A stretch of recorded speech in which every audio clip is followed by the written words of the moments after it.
Okay, we are here doing Gonzalo Perez Mendez, 27 years old, single, without children.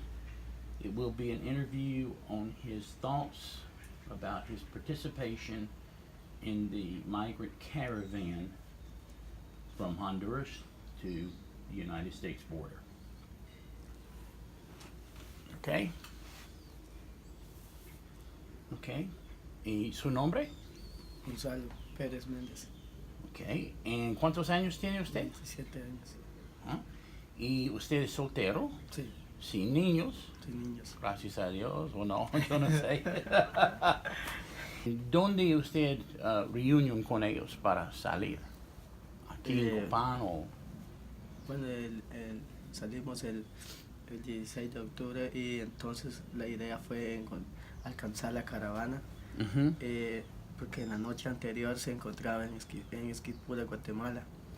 Entonces vimos la noticia un día anterior y entonces nos causó la sensación de querer experimentar un poco lo que sentía. Entonces tomamos la decisión de llegar. Entonces cuando llegamos a Chiquimula empezamos a ver los pequeños grupos que se desmembraron de la caravana, y algunos entre de 15, 20, 30 personas se fueron separando por poco. Algunos avanzaban más que el otro cuando la mayoría todavía se encontraba en Esquipulas. Entonces ya en Chiquimula empezamos a ver los pequeños grupos y nos fuimos uniendo a ellos. Ya cuando llegamos allí a ese lugar, ya muchas de las personas ya no podían caminar, porque como venían caminando de Tegucigalpa o Cotepeque, todos esos lugares, ya venían totalmente dañados de los pies. Ahí pudimos ver que se quedaron muchos descansando en las aceras de las calles, todo eso, mientras nosotros, como íbamos un poco descansados totalmente, continuamos el viaje. En el mismo día que salimos, ya llegamos a la capital de Guatemala, tipo 9 de la noche. Llegamos a la capital, empezamos a buscar los albergues. Entonces nos estuvieron atendiendo con pequeñas meriendas, como a las 12 de la noche. Descansamos un poco y volvimos a emprender el viaje el siguiente día, que fue a las 3 de la mañana. Y ya ellos fijaban un punto a las 8 de la noche antes de salir. Ellos fijaban un punto de llegada. Cada quien salía después a las 3 de la mañana y que llegara como pudiera. Puede ser pidiendo jalones, como decimos nosotros hondureños, o si no, caminar trayectos largos. Entonces por eso es que muchos no llegaban al mismo tiempo, sino que muchos llegaban a las 3 de la tarde durante el día, pero muchos al punto de llegada lo hacían de 9 a 10 de la noche, porque iban muchas mujeres, muchos niños, mucha gente pedía jalones y no encontraba al final. Mucha gente se desesperaba, se quedaban durmiendo así en las orillas de la calle. Gracias a Dios, yo y mi otro hermano lográbamos llegar a los puntos de llegada, pero ya totalmente agotado, porque sin el deseo de querer continuar, pero nosotros lo hacíamos porque no valía de nada quedarse descansando y mientras los demás avanzaban. La caravana supuestamente lo tenía organizado el grupo Pueblos Sin Fronteras. Bueno, así es como supuestamente los compañeros contaban allá, que Pueblos Sin Fronteras era quien había organizado el grupo supuestamente en Tegucigalpa. Ya nosotros cuando nos unimos a la caravana no sabíamos nada de eso. Nos fuimos dando cuenta en el trayecto, el camino. Ya muchos comentaban que fueron engañados. Supuestamente la organización ya estaba planeada desde antes, pero mucha gente desconocía eso. Creían que a partir de llegar de entrar a Guatemala les iban a colocar buses y todo eso, medios de transporte. Ya después la gente desesperada pedía ayuda con los policías de Guatemala, que por favor les hicieran de parada a los trailers, a los buses que querían colaborar con la gente, pero no lo hacían. Las personas lo que hacían era ponerse enfrente para que los trailers lograran de parar y subir involuntariamente a la fuerza. Ya muchos que conducían los medios de transporte enojados, lo que hacían no era solo frenaban mientras subía, pero siempre seguía el bus o el trailer, lo que sea, siempre seguía en movimiento. Muchas personas se soltaban, caían a la calle, muchos lograron de caer así por donde iba a pasar las llantas y todo, les pasaba encima, de los pies, de las manos, en el cuerpo completo les pasaba. Bueno, allí murieron de diferentes maneras. Es algo que cuando uno emprende ese viaje no lleva esa mentalidad, porque finalmente uno desconoce totalmente eso, la situación. Cuando pasamos la capital de México, allí adelante de Guadalajara, ya la policía no hacía nada por nosotros, ya dejó de querernos parar buses, ya no prestaba atención a nadie. Supuestamente ellos decían que no tenían nada que ver para ayudar, porque al final de cuentas no era la obligación de ellos, porque cada quien se había ido por su propia cuenta. Pero durante todo ese camino muchas personas iban soportando hambre, sed, porque no encontraban qué comer. Entonces muchos niños se desmayaban, empezaban llorando, pidiendo algo de comer, algo de tomar. Algunos iban acompañados de los dos padres, pero muchos solamente iba la mamá con ellos o el papá con ellos. Y en el trayecto siempre iban menores, acompañados simplemente de algunos amigos, algunos primos que llevaban. Mucha gente se empezaba a desaparecer en el trayecto del camino, porque se montaban en unos furgones o trailers planos que los llevaban de una manera involuntaria. Lo que hacían era desviarlos del trayecto que había que seguir. Los desviaban y supuestamente esos desaparecidos ya no volvían a saber nada de ellos. Cuando llegamos al desierto, parte de Sinaloa, muchas personas murieron, les caía como infarto o parálisis. Cuando les caía infarto, mucha gente moría en el instante, porque muchos lo hacían porque no habían tomado nada o no habían comido nada. Muchos niños caían desmayados, ellos temblaban, y como siempre ahí iba la policía, iba la ambulancia, pero la ambulancia no les daba la asistencia justo en el momento que ellos lo necesitaban. Ya iban apareciendo de 2 a 3 minutos después, pero ya cuando ellos ya casi no tenían vida. Y algunos lograron volver a despertar en el hospital, y muchos ya no lo hicieron. Cuando nosotros íbamos en el trayecto, también muchos fueron atropellados porque decían los dueños de transporte que la caravana lo único que hacía era estorbar el trayecto de ellos, porque muchos iban a trabajar. Lo que hacía era atropellar a la gente para que se apartara a orillarse. En el desierto de Sinaloa atropelló a un muchacho que iba atrás de nosotros. Íbamos en un furgón, ahí íbamos aproximadamente como 80 personas. Entonces nos bajamos, porque supuestamente hasta ahí llegaba el dueño que lo llevaba. Cuando intentamos de cruzar la calle, ni 10 minutos que nosotros, yo y mi hermano, habíamos cruzado la calle, cuando el que venía atrás de nosotros lo atropelló, lo lanzó como a unos 15 metros de distancia. Murió en el instante. Escuchamos el golpe, como cuando algún bote con agua golpea algo de pared o algo.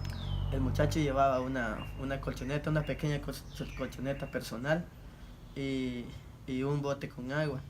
Cuando volteamos a ver, el bote con agua y la colchoneta se encontraba así por lo alto. Cuando cayó al suelo, todo el grupo de personas gritaba y una hermana del muchacho que fue atropellado preguntaba por el hermano que dónde estaba. Empezaron a encender las luces de los celulares, lo buscaban en el lugar donde ellos se encontraban en el grupo, pero ya después uno de ellos se fue así avanzando más adelante y encontraron un muchacho ya como 15 metros adelante. Cuando lo encontramos no tenía vida porque no gritó para nada, simplemente el golpe y el muchacho ya se encontraba adelante muerto. Viendo que el muchacho allí murió, el grupo como de 50 personas nos quedamos ahí a dormir en la calle. Bueno, tal vez signo de solidaridad con la hermana de él. Estaba demasiado frío que el viento movía hasta la camisa de uno. En ese momento nadie había consumido nada de comida, nada de agua, porque nadie nos había dado nada totalmente. Entonces cuando nosotros estábamos allí supuestamente descansando, llegaron unas personas a compartir una pizza grande, como de 50 así pedazos. Entonces lo compartieron entre el grupo y nos dijeron que qué hacíamos allí nosotros supuestamente acostados, porque si allí era un lugar donde a diario mataban a las personas. Si en verdad queríamos un consejo, que nos alejáramos de ese lugar. No sabía qué podía pasar más noche. Nosotros no hicimos caso porque la verdad no encontrábamos hacia dónde no lo encontrábamos. Un lugar seguro. Allí amanecimos porque ya el muchacho que mataron, que lo atropellaron como a las 7 de la noche, lo levantaron como a las 11 de la noche. Lo levantó la policía, la ambulancia ahí. Hicieron el trabajo de ellos y lo llevaron supuestamente para la morgue. Ya el siguiente día, con el mismo horario, temprano, a las 3 de la mañana, ya volvíamos a levantarnos otra vez y emprender otra vez el viaje. Para tratar de avanzar, nos subíamos a esos tanques o cisternas que transportan gasolina. Nos subíamos porque a mí y a mi hermano me tocaba hacer lo mismo que hacían los demás. Entonces muchos de ellos se subieron a un tanque de gasolina, sobre un tanque de gasolina, y de allí cuando como el que transportaba o el conductor lo llevaba de manera involuntaria a la gente, entonces frenó en un túmulo y frenó demasiado fuerte. Un muchacho lo que se fue así de espalda para hacia abajo, se le abrió la parte del cerebro y ahí nomás quedó.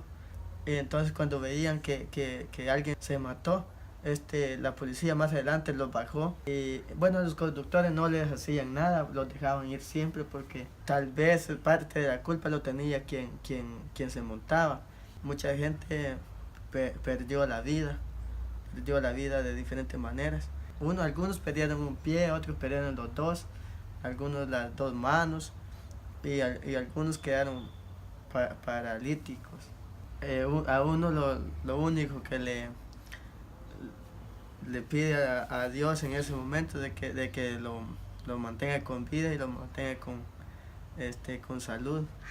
O sea, si en el lugar donde uno se encuentra nunca se acuerda de Dios, pero allí cada segundo uno pide que por favor sea protegido de la mejor manera. Yo y todos mis demás compañeros soportábamos el hambre como de 2-3 días consecutivos sin comer nada, a veces solo con agua, y a veces teníamos que caminar así sin agua, sin nada de tomar, todo un día completo. Empezó la temporada de lluvia. Supuestamente nos llevaban al albergue, pero no era más que un campo de fútbol donde juegan los niños en las aldeas. Supuestamente ese era el pequeño de los albergues que la gente sin frontera hablaban. Llegamos a un campo donde dijeron que habían demasiadas culebras, que a las 8 de la noche habían matado 5 culebras y mucha gente no quería dormir. viendo la situación que no era segura.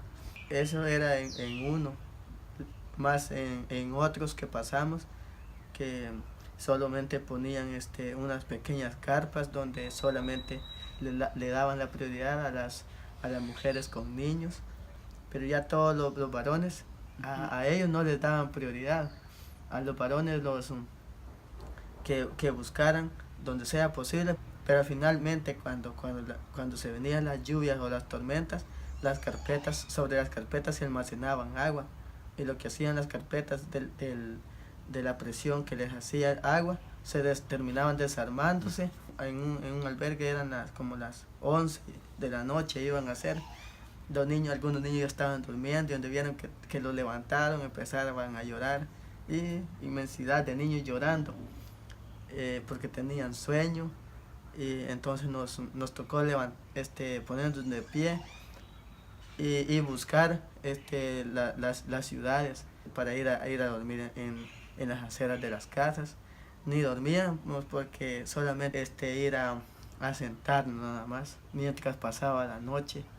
En algunos albergues lo único que nos compartían con nosotros eran pequeños botecitos con agua, era un pan blanco y un hot dog. Cuando vieron que la situación se ponía más complicado, mucha gente decidió devolverse en el trayecto, porque ya ni se había llegado a la frontera, y ya mucha gente ya se empezaba a quedar en las ciudades tratándose de devolver hacia el lugar, y mucha gente no lo hace porque no anda dinero, no conoce a nadie. Mucha gente lo que hacía es tratar de buscar trabajo. Uno busca trabajo en México, lo primero que le piden es un permiso de trabajo, o si no le piden la visa humanitaria. A veces aunque uno suplique, diga lo que quiera, no le dan la oportunidad. Yo hice lo mismo, pasé preguntando trabajo. Lo primero que me decían que tenía que ir a sacar un permiso de trabajo o poner en trámite la visa humanitaria, y la visa humanitaria se lo estaban dando a los 8 o 15 días. Entonces uno no podía esperar tanto, porque entonces no encontraba de qué vivir. Las personas que pusimos en trámite ese tipo de documento, tenía que salir del albergue donde supuestamente uno estaba, caminar como 4 horas para llegar hacia el lugar del centro de migración. Las personas salían a las 7 de la mañana y iban llegando al albergue a las 7 de la noche. Entonces esas personas todo el día se lo pasaban así sin comer nada, sin beber y sin comer. La gente decepcionada y todo, lo que hacían era entregarse a migración. Los llevaban a los centros de detención, donde mucha gente decía que allí eran maltratados. Los detenían por un mes, y cuando la persona llegaba bien enfermo, ya sea de los pies o todo lo que es fiebre y gripe, no hacían más que extenderle un papelito así, y diciéndole que dentro de 2 o 3 días le iban a dar la medicina.